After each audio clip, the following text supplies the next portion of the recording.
once again, welcome back, and you are watching a video for raw photo shooters, and this is Prem, and let me produce another video related to the photography.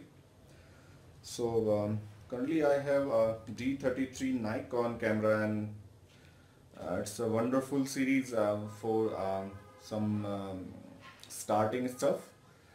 So let's talk about today about the depth of field, what we call in the normal language, the background got blurred when you focus on some object. So let's know about the key points. So currently I have a 1855 mm lens on this camera, which is actually by default comes with the Nikon D3300. So now a question is how the depth of field actually what does it mean? It means like how far is the background from the focused object. So let's see, it depends on a lot of things. First, let's talk about the distance between the background and the object. So if there is a small distance, then the background will be less blurred. But if there is a larger distance, let's say 3 or 4 or 5 meters, then the background will be blurred properly. Another case where there is a distance between the focus, the object and the camera. So when the camera you're shooting very closely, then it will be like larger depth of field. You mean the image background will be blurred most of the time.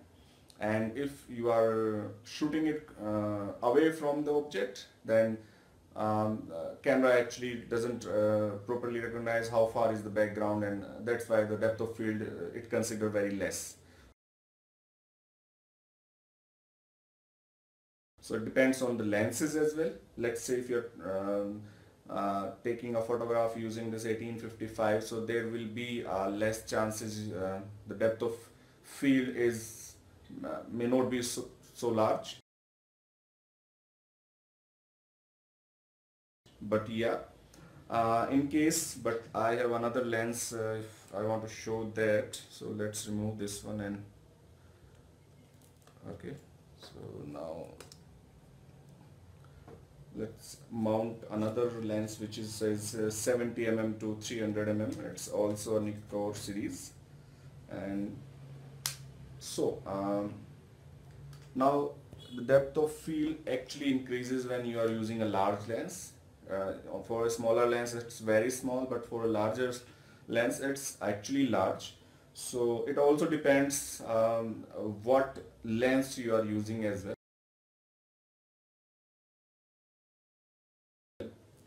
Now fourth and the key point is what the focal length you are using, what we call the f number. So generally Nikon 3300 series, this is a D3300 series, it has a focal length you can say 3.5 and not less than that.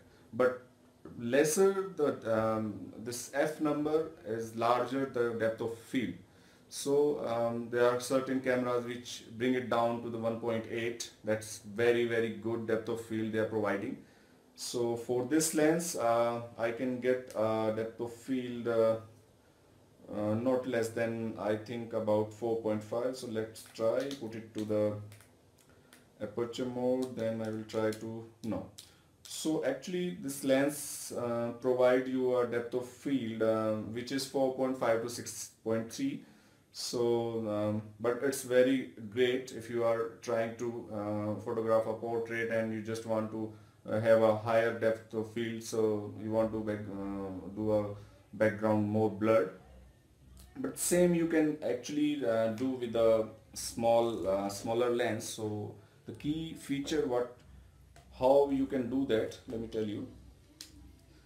So to do it with this lens, you just have to make sure that the distance between the background and your object you are shooting should be a little bit larger. and you should be shooting from a closer look. You should be shooting from a close area of your object. So that is the reason you can get a good depth of field using a smaller lens, which is 18, and try to use it on 18 mm and not at 55 mm. But yeah, you can just focus it if you want to increase the distance between the object and you want to focus it on you. Then you can use a 55. So if you zoom the object, the focal length increases, the f number will automatically get increases. Let's say if you're shooting at 18 mm, then the f number will be 3.5, smallest, but if you zoom that object, it will start increase. So this lens provides you a f number of 3.5 to 5.6. Thank you guys for watching this video, and I hope you will subscribe this channel, and there are a lot of videos there. You can just go through them, and I will keep I make sure that I will keep bringing you new videos in an easy way so that you guys love the photography. Thanks, and subscribe my channel and start those photos.